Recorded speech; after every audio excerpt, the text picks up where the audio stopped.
Om Swastiastu. Pendidikan menduduki posisi penting dalam sektor pembangunan karena pendidikan berkaitan erat dengan peningkatan kualitas sumber daya manusia. Sebagai sektor yang menjadi alur pembangunan bidang lainnya, sudahkah pemerintah di Karangasem serius menata pendidikan? Dan untuk itu telah hadir bersama kita mantan Wakil Bupati Karangasem, Made Sukarana, dalam Sukarana Bicara Karangasem. Ya, Bapak, bisa dijelaskan Pak, 5 tahun terakhir dan 5 tahun ke depan ini, apa program dari pemerintah Kabupaten Karangasem sendiri, mungkin untuk membenahi dan mengurangi angka buta aksara di Karangasem sendiri? Terima kasih Om Swastiastu. Barangkali sebelum menjawab pertanyaan yang tadi, saya ingin menyampaikan bahwa memang khusus untuk Karangasem dan barangkali pendidikan secara umum, tantangan pendidikan di Karangasem kan ada 3 faktor, yaitu akses pendidikan, mutu pendidikan, dan manajemen pendidikan atau pengelolaan pendidikan.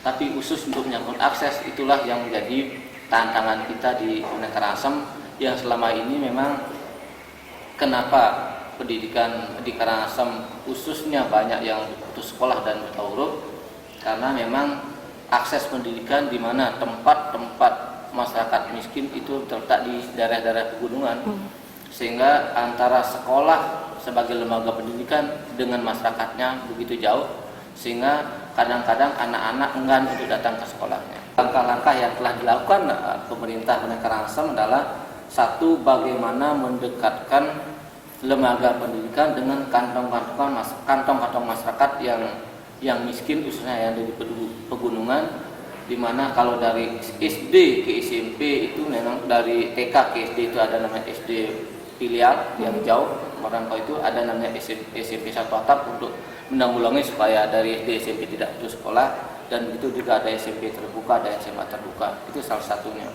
Yang kedua adalah memperbaiki infrastruktur jalan-jalan yang menuju sekolah supaya tidak rusak, sehingga masyarakat atau anak-anak yang ingin sekolah itu lebih lancar, lebih gampang, sehingga mereka mau datang ke sekolahnya, baik itu SD maupun SMP. Itu yang kedua. Yang ketiga adalah bagaimana menciptakan agar anak-anak ini ingin sekolah, tentunya mencelaraskan antara, ini menyangkut mutu pendidikan ya, mencelaraskan antara pendidikan dengan dunia kerja. Artinya apa yang dibutuhkan di Karangasem itu yang diselaraskan dengan pendidikan itu. Misalnya karena Kabupaten Karangasem adalah potensinya adalah pariwisata, begitu juga pertanian ke depan lebih genjot, dan kelautan karena kita punya panjang laut terpanjang di Bali. Mungkin sektor-sektor itulah yang, karena itu yang diperlukan, maka sektor itulah yang digarap di tingkat pendidikan. Itu juga jangan lupa untuk meningkatkan SDM kita yang siap pakai itu, maka yang perlu dibangun adalah SMK, kan itu menyangkut kejuruan. Dan kedua, SMA yang tidak mau masuk ke SMK dan untuk bisa langsung berdunia kerja, tentu pendidikan non formal itu yang juga harus digenjot. Misalnya kursus-kursus misal kursus tentang pertanian, kursus-kursus tentang jadi supir, jadi tukang jahit, jadi lain-lain, tata boga dan lain yang berhubungan dengan dunia kerja yang ada di masyarakat. Pak, itu tadi dari siswanya ya mungkin ya. Dari segi pendidiknya sendiri, untuk membentuk sumber daya manusia yang lebih handal kan tidak lepas juga dari faktor pendidiknya. Nah, seperti itu bagaimana Pak mensiasati pendidik yang bisa membentuk generasi muda yang lebih mantap lagi ke depan? Nah, untuk pendidiknya, terutama guru-guru ya, iya. Guru-guru terutama yang paling yang paling penting kan guru sekolah dasar. Iya. Yaitu mana ada guru PAUD, ada guru TK, dan guru SD SMP.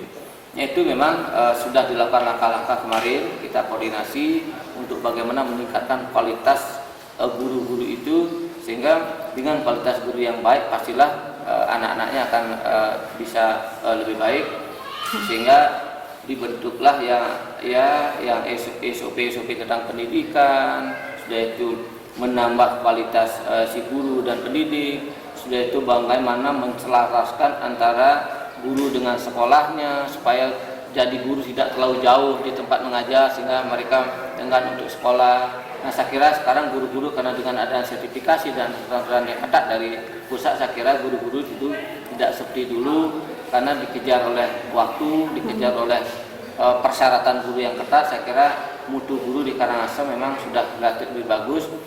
Itu dibuktikan dengan ketika ada event-event untuk tentang keguruan itu, Karangasem selalu bisa mendominasi tentang kejuaraan keguruan yang ada di Karangasem. Oke, iya. Sip. Dan setiap tahunnya Pak, berapa anggaran yang diperuntukkan bagi pendidikan sendiri yang bersumber dari APBD, dan pemanfaatan dana tersebut diprioritaskan untuk apa aja Pak di bidang pendidikan itu? Memang sesuai dengan undang-undang kan 20% minimal dari APBD. Dan itu tidak disebutkan, tidak dispesifikasi untuk apa saja kan itu. Tapi yang jelas secara umum itu 20% dari APBD. Tapi kita di Kabupaten Karangasem sudah kemarin hampir 43% dari APBD untuk anggaran pendidikan. Tapi tentu itu termasuk gaji guru, untuk memperbaiki gedung dan lain-lain. Tentu kalau dilihat dari belanja langsungnya itu memang masih kecil, relatif kecil, itu 5%. Karena memang anggaran APBD kita relatif masih kecil. Dan itu untuk diperuntukkan untuk yang tadi itu membuat sekolah SD Pilia, satu atap, yang itu memang kita prioritaskan, dan memperbaiki gedung-gedung yang sudah lama. Sudah itu untuk bagaimana kesinambungan antara guru-guru, sudah itu antara ekstrakurikuler juga, yang bagaimana bisa sekarang kan lagi dicanangkan pendidikan yang berkarakter.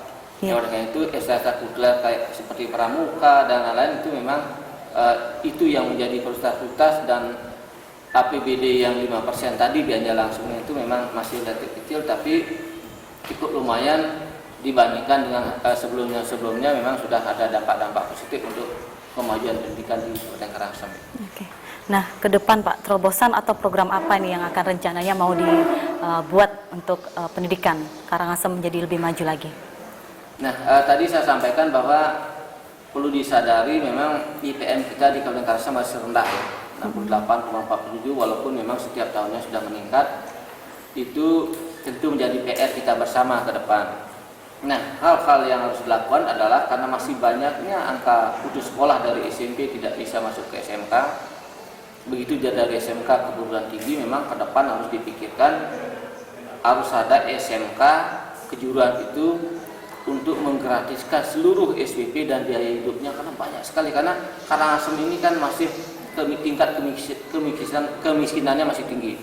Sehingga satu-satunya jalan adalah supaya berani pemerintah, dan oleh karena SMK dan SMA itu menjadi kewenangan di pemerintah provinsi, tentunya ke depan kita harus lobby, harus berbicara dengan Pak Gubernur supaya mau mendirikan di Kabupaten Karangasem minimal sekolah SMK yang menggratiskan seluruh SPP-nya, begitu juga biaya hidupnya. Kalau bisa buatkan asrama supaya anak-anak yang miskin yang tidak bisa sekolah bisa bersekolah, bisa pintar, sehingga angka putus sekolah, begitu juga IPM kita bisa meningkat.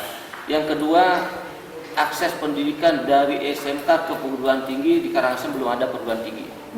Yang selama ini memang baru ada di Singaraja, Desa Keguruan. Memang anak-anak di Karangasem kebanyakan masuk ke situ, tapi bagi yang miskin sama sekali tidak bisa menikmati ke sekolah perguruan tinggi. Dan memang kemarin kita juga kerjasama dengan UNJ, kita kasih beasiswa, itu pun baru terbatas per tahun baru 3-5 itu. Nah, sehingga kalau memang di Karangasem nanti ingin IPM-nya tinggi dan pendidikan maju, harus diusahakan bagaimanapun caranya supaya ada perguruan tinggi di Kabupaten Karangasem, karena jumlah penduduk Kabupaten Karangasem sekarang sudah 539.000 lebih, sehingga sangat layaklah di Kabupaten Karangasem didirikan perguruan tinggi.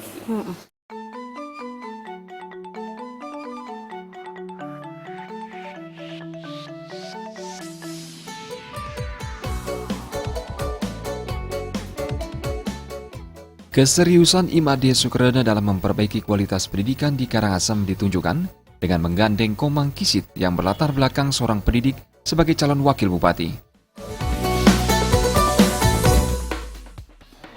Yang berlatar belakang saking ya guru jantan sampun api minehin alek ini mangga cerdas, kecerdasan, kepintaran, kebodohan. Begitu kalau bodoh jantan sampun jadi pacang menambah angka kemiskinan.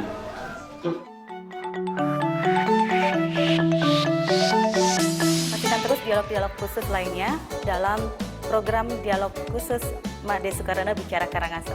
Kita tutup dengan Parama Santi. Om Santi Santi Santi Om.